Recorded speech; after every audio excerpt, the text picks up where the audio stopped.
And sure, you can get steel to start to combust, and it does start to burn, but not under any of the circumstances. You can pile all the junk steel you want to do, burn it, get it even red hot, and pour water on it and make steam out of it, and you're not going to get it to be self-combusting. It's going to cool off.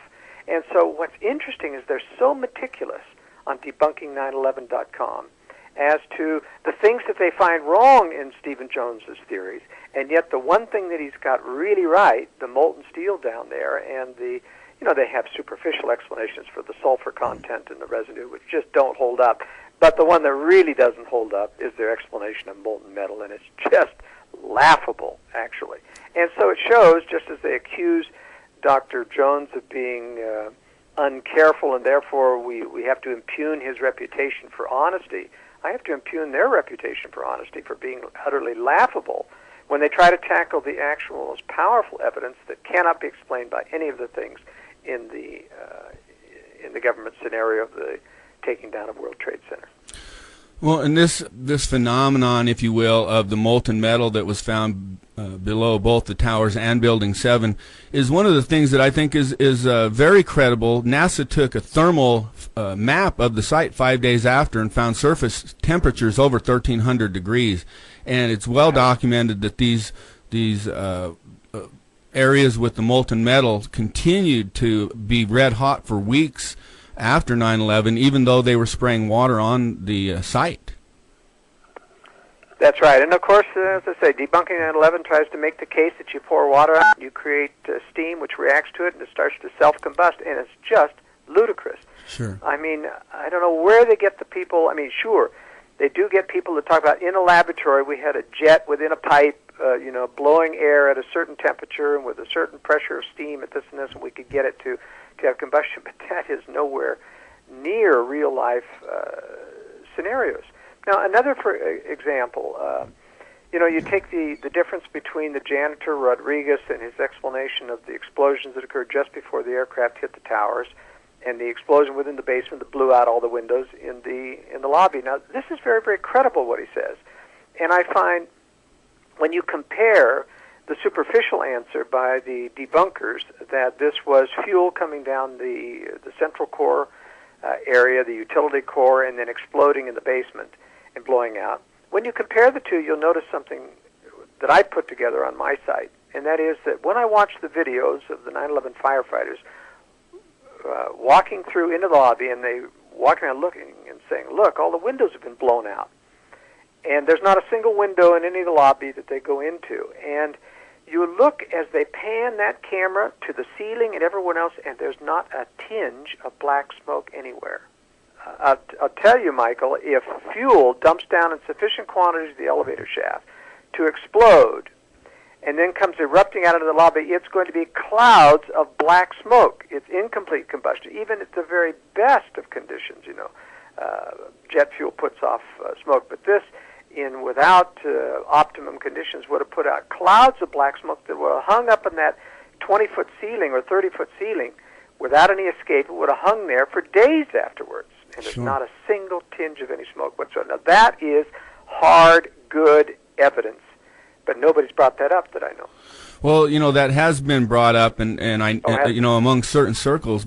But I would also add to what you have said that I've read a little bit about the way the towers were designed, and they were basically three buildings, one on top of another, and the elevator shafts did not go consecutively from top to bottom. So I would contend that it's impossible for that fuel, that imaginary fuel, to go down the elevators, turn the corner, go down the other set, turn the corner, and go down all the way to the lobby.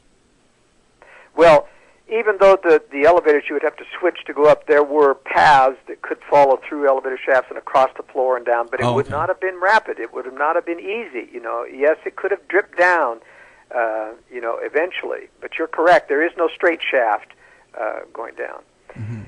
So there's lots of things that happen, whether it's whether it's the JFK assassination debunking that Walter Cronkite did, trying to show that if you shoot, a skull that's hanging on a string from the forward, that it will blow out in the rear and actually blow back the other. They're trying to show that, the bullet from the rear could have made the head turn backwards. And just so many ways, devious ways, that people can try to go against the natural flow of things to explain under very rare and unusual circumstances how some anomaly can occur that doesn't occur in real life. And just as they've done, they pick the easy arguments. That's what they usually do. If you lay yourself open by making claims that are easily debunked, those are the first ones that are going to be debunked.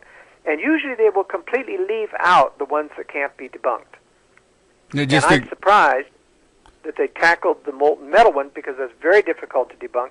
And when, in fact, they tried to do it on debunking911.com, it is, as I said, just laughable.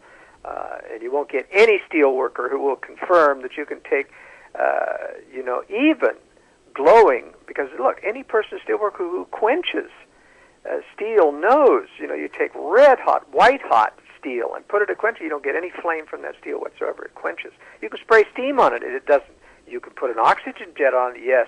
It will burn just like a burning torch, but not steam. Steam will still cool. It's much cooler than 3,000 degrees.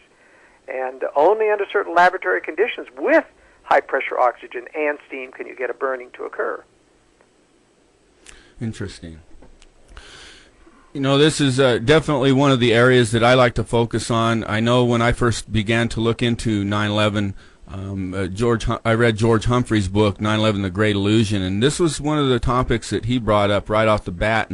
And it went unexplained for a long time. You mentioned the sulfidation, and the New York Times called this the one of the biggest anomalies of September 11th, because they couldn't explain where the sulfur came from, and until Dr. Jones came along and attempted to explain, I personally myself, I had no idea where this metal come from, other than it had to have been from some sort of explosives that were used.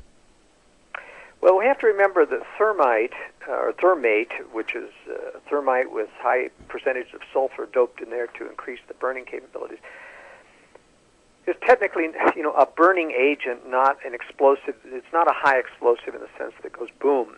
What it does is it's ignited by explosives, and it burns just like an incendiary bomb of phosphorus. It burns white hot, and it will melt down steel.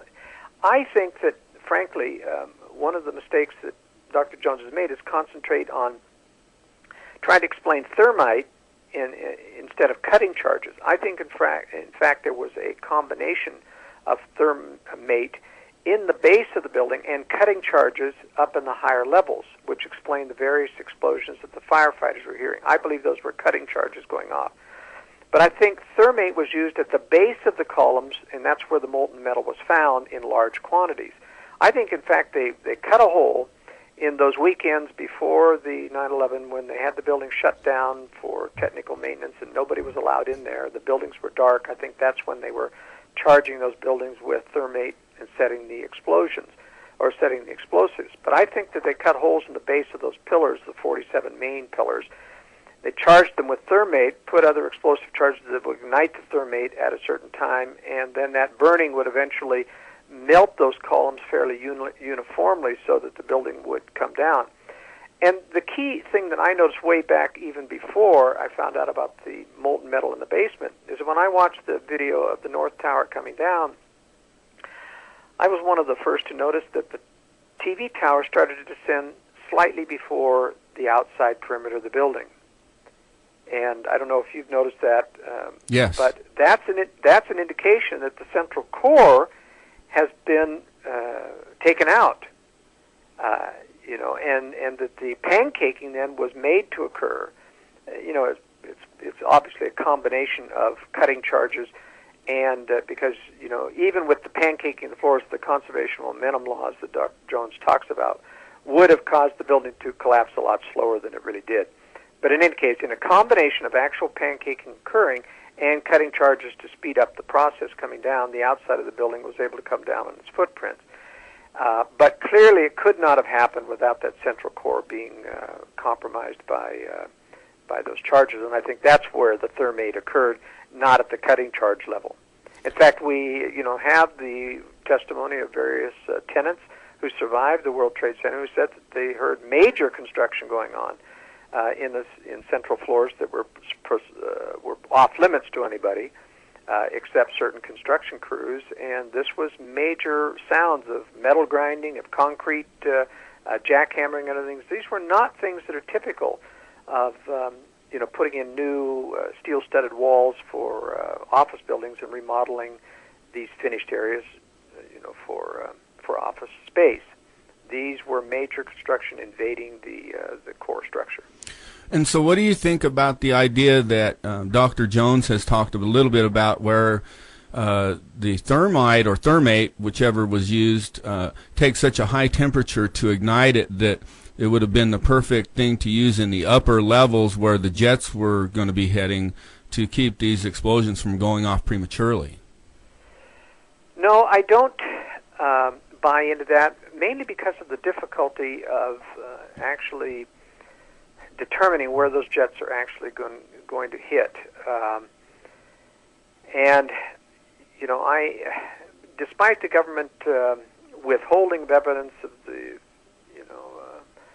videotapes of people getting on in the passenger list and other things, I am convinced, because of a variety of evidence, that there were in fact hijackers on the airplanes, that they were not done by remote control. One of the things that leads me to that is that the final maneuver at the end of the second hit on the tower, where he almost missed the tower and had to turn violently. Normally, and I have flown under automatic pilot and remote control things in the military, and that isn't something that is typical of something that is either homing in on a homing beacon, or something that is being remotely controlled otherwise. But in any case,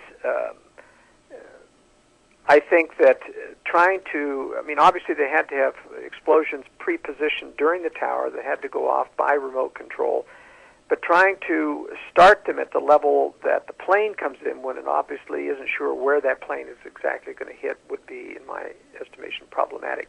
I'm not convinced, for example, that the sparking molten metal is, they went through in debunking 9/11, the one that you see from the upper levels in the south tower, where just below where that plane hit, where you see molten metal streaming out. I'm not convinced that that would be something from thermite, or that it could be a number of other things that could be melting. I'm sure it's not aluminum either, because aluminum tends to just simply vaporize. Debunking 9/11 shows this plane on fire, and when it's done, all the aluminum's missing. And it does. It just oxidizes and evaporates. It does not pool into big pools. And it never glows orange because it has this slag over the top of it.